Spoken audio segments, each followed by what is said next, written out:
Gisugid karon ni Presidential Advisor for Mindanao Affairs, Secretary Jesus Doresa, ang kinahanglan nga mahatag ang emergency power ngadto sa Pangulo aron sa daling panahon masulbad ang nasinating Mindanao energy crisis. Anong report?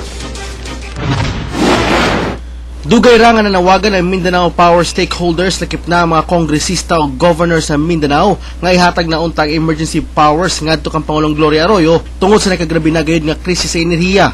Ikinahanglan na ang daling aksyon aron masulbad ang power shortage nga gikan 6 hangtod 8 ka oras kada adlaw sa pulo sa Mindanao. Maski si Presidential Advisor for Mindanao Affairs Secretary Jesus Doresa nanawagan na usab sa maong daling kasulbaran. Immediate, quick action now to address it.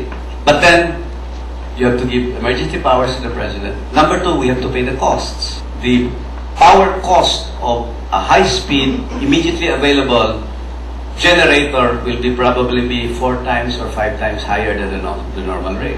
So this will have to be borne by the consumers again. Apan dugang ni Doresa, kinala masabtan sa katawhan nga dobleng balayron kini kung galing mupalit o mapaandar ang mga power generators. Aminado si Doresa nga usa sa mga nakitang problema karon sa Mindanao energy crisis mao ang pakyas sa pag-awag sa mga dagkong investor nga magtukod og dugang mga power plants samtang maayo pa ang dagan sa ekonomiya kaniadto. Bisan pa man adunay mosunod nga investor, adunay babag. Our problem was because we were not able to get in more investors to come when the times were good. We were trying to attract investors to build more power plants in Mindanao.